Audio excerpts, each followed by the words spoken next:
আচ্ছা, তোমাদের এই রেলের এনটিপিসির একটা সেট দিয়েছে, এই সেটটা আজকে আমি সলভ করব।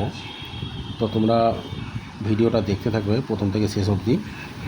এখানে 100খানা মতো কোশ্চেন আছে, তো আমি প্রত্যেক ভিডিওতে 10খানা করে কোশ্চেন অ্যান্সার আলোচনা করব আর তার ডিটেলস দেবো। ঠিক আছে, তাহলে শুরু করা যাক। আচ্ছা, এখানে আমি একটু দাগিয়ে রেখেছিলাম আগে থেকে, তো যাই হোক আমি ডিসকাস করে দিচ্ছি। তো প্রথমে বলেছি যে ভারতের দ্বিতীয় বৃহত্তম জনবহুল রাজ্য কোনটি? দেখো, ভারতের দ্বিতীয় বৃহত্তম জনবহুল রাজ্য যদি বলে, তো এখানে আনসারটা হবে বিহার। এটা মহারাষ্ট্রের দাগ হয়ে গেছে, এটা মহারাষ্ট্র হবে না, এটা বিহার হবে। এবার এই ব্যাপারে একটু বলে রাখি। তো বর্তমানে মনে রাখবে উত্তরপ্রদেশ হচ্ছে ভারতের সর্বাধিক জনবহুল রাজ্য, যেখানে প্রায় 241 মিলিয়ন মানুষ বাস করে, অর্থাৎ 24,10,00,000। এটা 2021-এর ডেটা অনুযায়ী আমি বলছি। ঠিক আছে, এখন আরও বেড়ে গেছে, এখন এটা প্রায় 25 কোটির মতো হয়ে গেছে। আর মনে রাখবে এই উত্তরপ্রদেশের জনসংখ্যা কিন্তু পাকিস্তানের জনসংখ্যার থেকে বেশি, কেমন? আর উত্তরপ্রদেশের পরেই পড়ছে হচ্ছে বিহার। বিহার মনে রাখবে এটা 13,42,00,000 মতো আছে 21-এর ডেটা অনুযায়ী। আর তারপরেই পরে হচ্ছে মহারাষ্ট্র। তো যেহেতু দ্বিতীয় বলে যেখানে বিহার হবে, আর চতুর্থ যদি বলতো তাহলে হতো পশ্চিমবঙ্গ। ঠিক আছে, ওই 9,10,12,00,000 মতো আছে। ঠিক আছে, তারপরে বলেছে যে ফারাক্কা ব্যারেজ কোন নদীর জল নিয়ন্ত্রণ করে? দেখো, ফারাক্কা ব্যারেজ এটা মনে রাখবে, ফারাক্কা ব্যারেজ হচ্ছে গঙ্গা নদীর জল নিয়ন্ত্রণ করে। তোমরা যারা দক্ষিণবঙ্গ থেকে উত্তরবঙ্গে যাতায়াত করো আর উত্তরবঙ্গ থেকে দক্ষিণবঙ্গে যাতায়াত করো, তারা নিশ্চয়ই জানবে যে গঙ্গা নদীর এই ফারাক্কা ব্রিজটাকে টপকাতে হয়। ঠিক আছে, তাহলে এই ফারাক্কা ব্যারেজ তাহলে মনে রাখবে গঙ্গা নদীর জল নিয়ন্ত্রণ করে। এটা অ্যাকচুয়ালি কী হয়, এই যে গঙ্গার যে মেন স্ট্রিমটা, যেটা পদ্মা নদী পদ্মা নাম নিয়ে বাংলাদেশে ঢুকে গেছে, তো সেই জলটা কী হয় অ্যাকচুয়ালি। আর আরেকটা শাখা এখানে বলে রাখি, আরেকটা শাখা যেটা ভাগীরথী হুগলি নাম নিয়ে পশ্চিমবঙ্গে এসছে। তো এখানে মেন যে স্ট্রিমটা যেটা আছে গঙ্গার, যে এই স্ট্রিমটা ধরো এই দিক দিয়ে বিহার হয়ে ধরো মুর্শিদাবাদের ধুলিয়ান হয়ে ঢুকছে। তো এইখানটা এটা হচ্ছে গঙ্গার মেন স্ট্রিমটা। তো এইখান থেকে একটা ধরো ধুলিয়ানের এখান থেকে একটা ছোটো আর একটা শাখা বেরিয়ে এসছে। এবার দেখো, যেহেতু এইখানটায় মেন যে স্ট্রিমটা মানে জলের ফ্লোটা তো এদিকে থাকবে, তাহলে এইখানটা একটা গেট যদি বসানো হয়, তাহলে কি হবে, এইখানে জলটাও যেরকম যাবে, তো এখানে যেরকম পুরোপুরি গেলে এবার এইদিকে তো দুকুল তো ভেসে যেতে পারে, মানে বন্যা হয়ে যাবে। ফ্লোট কন্ট্রোলের জন্য এটা বলতে পারো বসিয়েছে। আর মূলত এই হুগলি নদীর জলের সরবরাহটাকে বাড়ানোর জন্য করেছে। তো আমাদের হুগলি নদীতেও জলটা থাকবে, নাহলে আমাদের এই ভাগীরথী হুগলি নদী কিন্তু শুকিয়ে যাবে।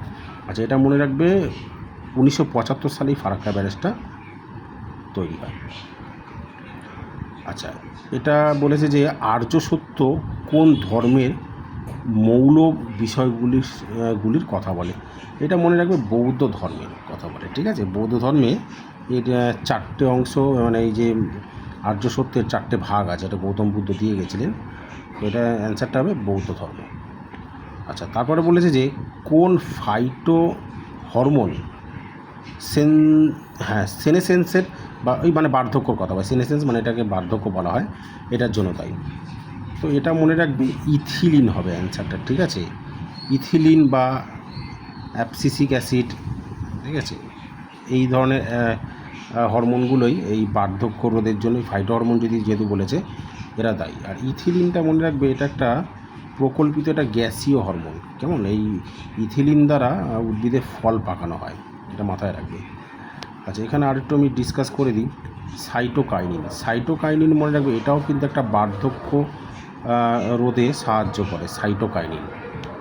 এই সাইটোকাইনিনের একটা উৎস কয়েক বছর আগে তোমার রেলের এনটিপিসিতে দিয়েছিল। তো সাইটোকাইনিন মনে রাখবে খাদ্য হিসাবে আমরা যেখান থেকে পাবো সেটা হচ্ছে কচি ডাবের জল থেকে, এখানে সাইটোকাইনিনটা পাবো। ঠিক আছে। আচ্ছা, অক্সিন মনে রাখবে উদ্ভিদের ট্রপিক চলনকে নিয়ন্ত্রণ করে কিন্তু।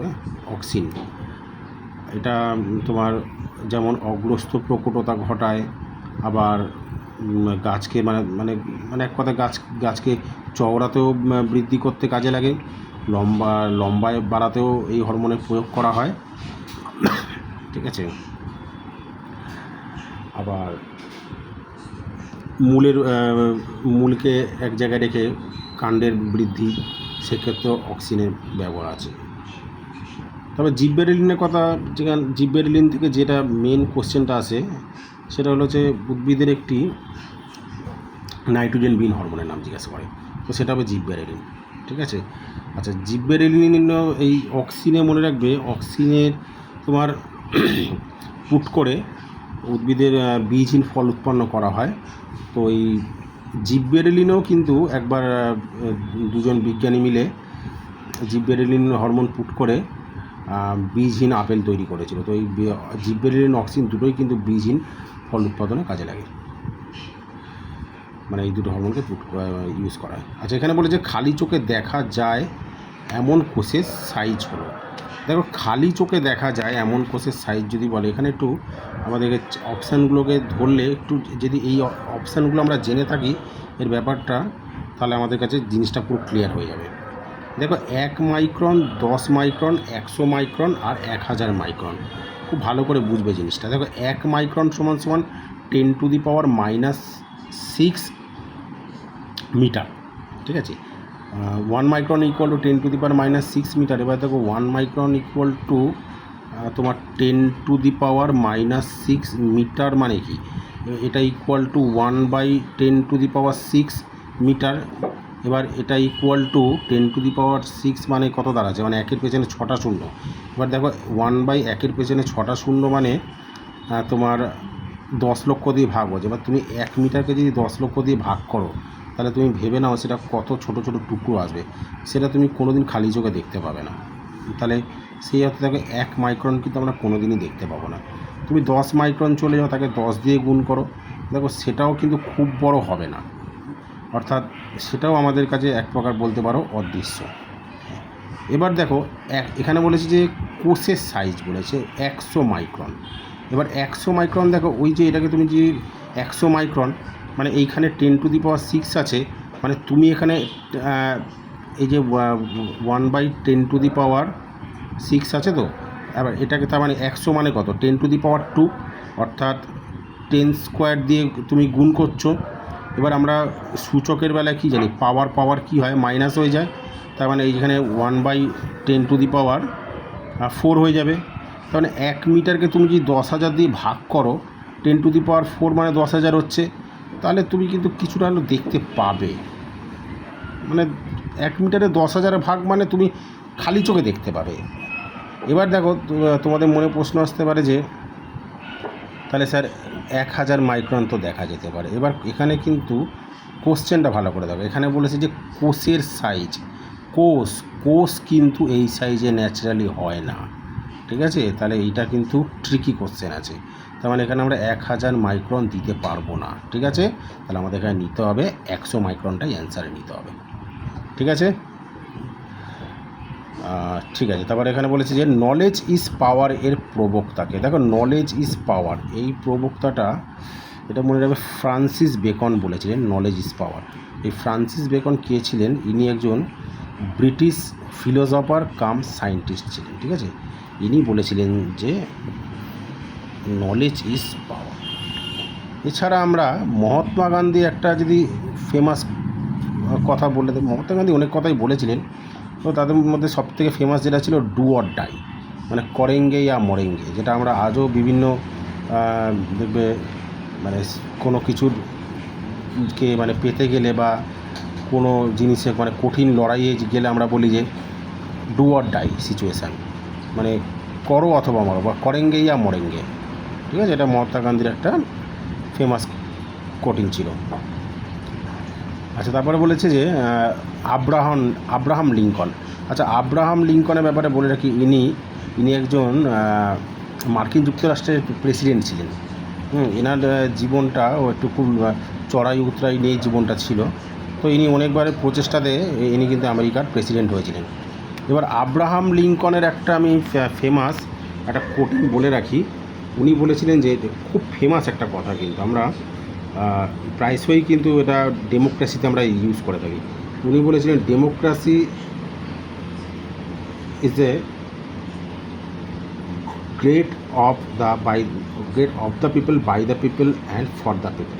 ঠিক আছে, ডেমোক্রেসির ব্যাপারে এটা আমার একটু ঠিক মাথায় আসছে না পুরোপুরি কথাটা। তো এরকম একটা ডেমোক্রেসি নিয়ে বলেছেন, অফ দ্য পিপল, তোমরা মনে রাখবে of the people, by the people, for the people. এই কথাটা যদি দেওয়া থাকে তাহলে তোমরা মনে রাখবে এটা আব্রাহাম লিঙ্কন বলেছিলেন। ঠিক আছে, তো এই এই মানে পুরোটা না জানলেও এই of the people, for the people, by the people এটুকু জানলেই হবে। আচ্ছা, তারপরে এখানে বলেছে যে পশ্চিমবঙ্গের সর্বাধিক বন কোন জেলায় আছে। এটা মনে রাখবে জলপাইগুড়ি জেলায় সবথেকে বেশি বন আছে। এবার জলপাইগুড়িতে এবার দেখো প্রশ্ন দেখে মনে হতে পারে যে স্যার দক্ষিণ চব্বিশ পরগনার মধ্যে তো আমরা জানি সুন্দরবন আছে, তাহলে সুন্দরবন তাহলে দক্ষিণ চব্বিশ পরগনার সর্বাধিক বন হওয়ার কথা, এটা কিন্তু একেবারেই নয়। দেখো এই জলপাইগুড়ি উত্তরবঙ্গ মনে রাখবে পাহাড়ি অঞ্চল, আর পাহাড়ি অঞ্চলে না বন জঙ্গলটা একটু বেশি হয় একদম। আর তাছাড়া এখানে তোমার দুটো নামকরা ন্যাশনাল পার্ক আছে। তো এমনি উত্তরবঙ্গ তোমার পাহাড়ি মানে বন জঙ্গলে পাহাড়ি অঞ্চল। তো সেই অর্থে যদি বনের মানে মানে যদি বলা যায় সবথেকে বেশি বন জঙ্গল কোথায় আছে, তাহলে তোমরা কিন্তু উত্তরবঙ্গটাকেই ফোকাস করবে। ঠিক আছে, তো উত্তরবঙ্গের সে অর্থে জলপাইগুড়ি হবে। দার্জিলিংটা হবে না, কারণ দার্জিলিংয়ে তোমার এটা তো খুব এটা একদম এক্সট্রিম পাহাড়ি অঞ্চল, তো সেই জন্য তোমার যতটা জলপাইগুড়িতে আছে ততটা বন জঙ্গল কিন্তু দার্জিলিংয়ে নেই। আচ্ছা, এখানে বলেছে যে মিওসিসের সময় ক্রসিং ওভার হয় কোন উপদশায়। এটা আমি বলে রাখি, দেখো মিওসিসটা মনে রাখবে, মিওসিসটা দেখা যায় তোমার জনন কোষে। ঠিক আছে, তো জনন কোষের এর প্রফেজ ওয়ানে প্যাকাইটিন উপদশায়। ঠিক আছে, এখানে যেটা দেখো উপদশা কথাটা মেনশান করে দিয়েছে। ঠিক আছে, প্যাকাইটিন। তো এর নন সিস্টার ক্রোমাটিড দ্বয়ের মধ্যে জিনিসটা ঘটে। আর এখানে একটা এই মিওসিসের ব্যাপারে একটা ইন্টারেস্টিং ফ্যাক্ট জেনে রাখো, যে বিবর্তন যেটা, ঠিক আছে, ভ্যারিয়েশান যেটা বলে, মানে হচ্ছে ধরো মানে জীবের যে বিবর্তন যেটা ঘটে সেটা কিন্তু এই মিওসিস ক্রসিং ওভার, এই মিওসিসের ক্রসিং ওভারের সময় কিন্তু ঘটে। হ্যাঁ, এটা মাথায় রাখবে তোমরা। আচ্ছা, তারপরে বলেছে যে আচ্ছা এখানে বলেছে কোন চোল রাজা বাংলাদেশ জয় করেছিলেন। তো এটা মনে রাখবে প্রথম রাজেন্দ্র চোল, উনি মহিপালকে হারিয়েছিলেন। মহিপালকে ধরে নাও ওই 1021 থেকে 24 এরম সময়ের মধ্যে উনি বাংলা আক্রমণ করেন। মানে ওনার মানে এটা চোল সাম্রাজ্যের ওই সময়টা খুব মানে খুব সুবর্ণ সময় যাচ্ছিল। মানে এদের কিন্তু এরা প্রচুর শক্তিশালী রাজা ছিল দক্ষিণ ভারতে, মানে শক্তিশালী একটা রাজবংশ ছিল। তো এরা তারপরে দক্ষিণ ভারত থেকে উত্তর ভারতে অভিযান চালিয়েছিল। তো তখন এরা এই প্রথম রাজেন্দ্র চোল এই মহিপালকে হারিয়ে আমাদের বাংলা দখল করেন। তো তখন থেকেই ওনার নাম হয়েছিল গঙ্গাইকোন্ড। ঠিক আছে, গঙ্গাইকোন্ড চোলাপুরাম, তোমরা কথাটা শুনে থাকবে। তো ওনার গঙ্গাইকোন্ড উপাধিটা উনি ধারণ করেছিলেন। তারপর এটা বলেছে পশ্চিমবঙ্গের উত্তর দিকে আন্তর্জাতিক সীমানা নিচের কোন স্থানের মধ্যে অবস্থিত। এটা খুব সোজা আছে, দেখো অপশানগুলো দেখলেই পারবে। আন্তর্জাতিক বলেছে, তো সেই অর্থে ভুটান ও পশ্চিমবঙ্গ হবে। ঠিক আছে, আচ্ছা 11টাও আমি ডিসকাস করে দিই। এখানে বলেছে ম্যালেরিয়ার প্রধান কারণ কী। দেখো ম্যালেরিয়া রোগটা যেটা হয় সেটা প্রোটোজোয়ার কারণে হয়। তো সেই এখানে বলেছে প্রধান কারণ, খুব ভালো করে বুঝবে কিন্তু। দেখো এখানে কিন্তু প্রথমে দুটো অপশান বাদ হয়ে আছে, কিউলেক্স আর হচ্ছে দূষিত মশা। মশা বলছি, বায়ু। তাহলে কিউলেক্সের এতে কিন্তু হয় না। ঠিক আছে, যেটা তোমার ওই গোঁদ বা ওই জাতীয় রোগ যেটা, ওটা কিউলেক্সের কামড়ে হয়। তো আর দূষিত বায়ু তো ছেড়েই দাও। তাহলে পড়ে থাকলো প্লাজমোডিয়াম আর অ্যানিফিলিক্স মশা। অনেকে অ্যানিফিলিক্স দিয়ে দেবে, যে ওই অ্যানিফিলিক্স মশাই তো আমরা জানি কামড়ালে ম্যালেরিয়া হয়ে যায়। তো মনে রাখবে এইটা যদি দিয়ে দাও তোমার পরীক্ষার খাতাও ম্যালেরিয়া হয়ে যাবে। তো অ্যানিফিলিক্স মশা দেবে না। এখানে অপশানে দিয়েছে প্লাজমোডিয়াম। মনে রাখবে এই প্লাজমোডিয়াম ভাইভ্যাক্স বা প্লাজমোডিয়াম যে আদ্য প্রাণীটা, এরা স্ত্রী অ্যানিফিলিক্স মশার অন্ত্রে বাস করে। ঠিক আছে, এই স্ত্রী অ্যানিফিলিক্স মশা রাত্রির 11টার পরে বেরোয়, এদের স্ট্রাইপ দাগ হয় গায়ে। আর এরা 45 ডিগ্রি কোণ করে মানুষের দেহে বসে। তো রক্তপান করার হয়ে গেলে তারপরে এদের এই সুর থেকে, যেখান থেকে রক্তপান করছে সেখান থেকে এরা মানুষের দেহে প্রবেশ করে। তো এখানে এটা মনে রাখবে, এদের কিন্তু কতগুলো ক্যাটাগরি আছে, ঠিক আছে। তো মনে রাখবে এদের মধ্যে প্লাজমোডিয়াম ভাইভ্যাক্স যেটা হয়, ঠিক আছে, প্লাজমোডিয়াম ভাইভ্যাক্স এটাই কিন্তু ম্যালেরিয়ার জন্য কিন্তু দায়ী, ঠিক আছে, প্লাজমোডিয়াম। আচ্ছা, প্লাজমোডিয়ামের কতগুলো ভাগ আছে আমি তোমাদের বলে রাখি। এখানে মনে রাখবে প্লাজমোডিয়ামে যেটা সবথেকে ভয়ঙ্কর হয় সেটা হচ্ছে প্লাজমোডিয়াম ফ্যালসিফেরাম। হ্যাঁ, প্লাজমোডিয়াম ফ্যালসিফেরাম, এই ফ্যালসিফেরামটার জন্য কিন্তু আমাদের মস্তিষ্কে ম্যালেরিয়া হয়ে যায়, ঠিক আছে, যেটাকে বলা হচ্ছে ম্যালিগন্যান্ট ম্যালেরিয়া, যেটা কিন্তু খুব খুব ভয়ঙ্কর, যেখানে প্রায় মৃত্যু নিশ্চিত। কেমন? এছাড়াও মনে রাখবে প্লাজমোডিয়াম ওভাল নামক একটা ম্যালেরিয়া হয়। এক্ষেত্রে মনে রাখবে টার্সিয়ান ম্যালেরিয়া নামক একটা ম্যালেরিয়া হয়, সেই ম্যালেরিয়ার সৃষ্টি হয়, ঠিক আছে। আচ্ছা, আরেকটা ম্যালেরিয়া মনে রাখবে প্লাজমোডিয়াম, এটা হচ্ছে নলেসি নামক হয়। হ্যাঁ, প্লাজমোডিয়াম নলেসি নামক একটা ম্যালেরিয়া হয়। তো সেই প্লাজমোডিয়াম নলেসি যে ম্যালেরিয়াটা, এটা সাধারণত মানুষের খুব কম হয়। এটা বানরের মধ্যে দেখা যায় এই ম্যালেরিয়াটা, ঠিক আছে, বানরের শরীরে এটা থাকে, ঠিক আছে। আচ্ছা, আরেকটা ম্যালেরিয়া মনে রাখবে ম্যালেরি, এটা হচ্ছে কোয়াটান ম্যালেরিয়ার সৃষ্টি করে, প্লাজমোডিয়াম ম্যালেরি। কেমন? তাহলে এই ম্যালেরিয়ার এই ব্যাপারগুলো একটু জেনে রেখো। আচ্ছা, তারপরে বলেছে যে ভারতের কোন রাজ্যে সবথেকে বেশি পরিমাণে রবার উৎপন্ন হয়। এটা মনে রাখবে রাবারের দিক থেকে তোমার কেরালাতে বেশি হয়, রাবার উৎপন্ন হয়, ঠিক আছে, কেরালাতে। তারপরে বলেছে যে আচ্ছা, এখানে যদি ইন্টারন্যাশনালি জিজ্ঞেস করতে বলবে থাইল্যান্ড কিন্তু একটা খুব ইম্পর্ট্যান্ট কান্ট্রি, যেখানে প্রচুর রাবার উৎপন্ন হয়, ঠিক আছে। আচ্ছা, ভারতের জাতীয় গ্রন্থাগার কোথায় অবস্থিত? এটা সবাই জানে, জাতীয় গ্রন্থাগার কলকাতায় অবস্থিত, ঠিক আছে। তারপরে বলেছে গ্রাফ কিসের লার্ভা? গ্রাফ মনে রাখবে এটা হচ্ছে বিটেলের লার্ভা। তারপরে বলেছে হীরাকুদ বাঁধ কোন নদীর ওপর অবস্থিত? হীরাকুদ মনে রাখবে মহানদীর ওপর অবস্থিত। এটা কিন্তু একটা মাটির বাঁধ, প্রায় 25 কিলোমিটার দীর্ঘ কিন্তু এই বাঁধ। এটা কিন্তু পৃথিবীর সব থেকে দীর্ঘতম বাঁধ। কেমন? এটা হচ্ছে উড়িষ্যার সম্বলপুর জেলায় অবস্থিত, এবং এখানে বুরলা ও চিপলিমা নামক দুটো জলবিদ্যুৎ কেন্দ্র আছে। এটা কিন্তু যারা বিশেষ করে উড়িষ্যার পাবলিক সার্ভিস কমিশন দেয় বা সেন্ট্রালে যারা পরীক্ষাগুলো একটু দেয়, যেমন সেন্ট্রাল এসএসসি বা রেল স্টেশনে সেন্ট্রাল, যেমন আমাদের ইন্ডিয়ান রেলওয়েজে এনটিপিসি গ্রুপ ডি, এখানে কিন্তু একটু ভেতর থেকে জিজ্ঞাসা করে, ঠিক আছে। আচ্ছা, তারপরটা বলেছে রিজার্ভ ব্যাঙ্ক অফ ইন্ডিয়া কোন বছর প্রতিষ্ঠিত হয়েছিল? এটা মনে রাখবে দ্য ইয়াং হিল্টন কমিটির সুপারিশে রিজার্ভ ব্যাঙ্ক অফ ইন্ডিয়া প্রতিষ্ঠিত হয়। আচ্ছা, এটা মনে রাখবে এর একটা হচ্ছিল 1934 হয়েছিল, ঠিক আছে, এর অ্যাক্ট এসেছিল 1934-এ। তো এটা 1934 তোমরা দেবে কিন্তু, ঠিক আছে, এটা 1934-এ রিজার্ভ ব্যাঙ্ক অফ ইন্ডিয়া স্থাপিত হয়। আচ্ছা, আর এই রিজার্ভ ব্যাঙ্ক অফ ইন্ডিয়া মনে রাখবে জাতীয়করণ হয়েছিল এটা 1949 সালে।